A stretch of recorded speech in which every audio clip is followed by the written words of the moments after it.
ನೋಡಿ, ಗಿಡಮೂಲಿಕೆಗಳ ಪುಡಿಯನ್ನ ನಾವು ಎಲ್ಲ ಮಂತ್ರವನ್ನ ಮಾಡಿ ಎಲ್ಲ ಕರೆಕ್ಟ್ ಆಗಿ ಕೊಟ್ಬಿಡ್ತೀವಿ.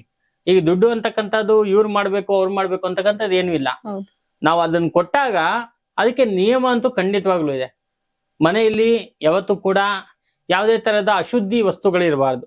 ಈ ಹಳೆ ಬಟ್ಟೆಗಳು, ಒಣಗಿಸಿರೋ ಇದು ನೆನ್ಸಿರೋ ಬಟ್ಟೆಗಳು, ಮತ್ತೆ ಪಾತ್ರೆಗಳು, ಮುಸ್ರೆ ಪಾತ್ರೆಗಳು ಇವೆಲ್ಲ ಇರ್ತಾವಲ್ಲ, ಇದನ್ನೆಲ್ಲ ತೆಗಿಬೇಕು. ಮನೆಯನ್ನ ಶುದ್ಧವಾಗಿ ಇಟ್ಕೋಬೇಕು. ಆಯ್ತಾ? ಮತ್ತೆ ಮಂತ್ರ ಜಪ, ನಾವು ಏನ್ ಮಂತ್ರ ಕೊಟ್ಟಿರ್ತೀವಿ ಆ ಮಂತ್ರವನ್ನ ಹೇಳ್ಬೇಕು. ಈ ಪುಡಿಯನ್ನ ಎಲ್ಲೆಲ್ಲಿ ನಾವು ಯಾವ ರೀತಿಯಲ್ಲಿ ಅದನ್ನ ಪ್ರಯೋಗ ಮಾಡಕ್ ಹೇಳಿರ್ತೀವಿ ಆ ರೀತಿಯಲ್ಲಿ ಪ್ರಯೋಗ ಮಾಡ್ಬೇಕು.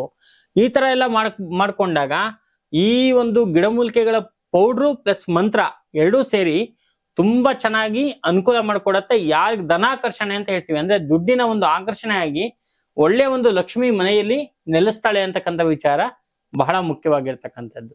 ಇದನ್ನ ಯಾರ್ ಬೇಕಾದ್ರೂ ಇಟ್ಕೋಬಹುದು.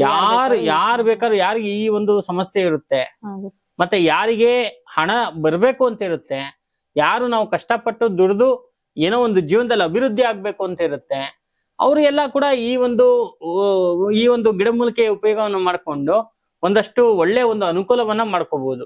ಇದ್ರ ಜೊತೆಗೆ ಯಂತ್ರ ತಂತ್ರ ಮಂತ್ರಗಳು, ನಾವು ಮಾಡುವಂತ ಪ್ರಯೋಗ ಇವೆಲ್ಲವೂ ಕೂಡ ಬಹಳ ಮುಖ್ಯವಾಗಿರುತ್ತೆ.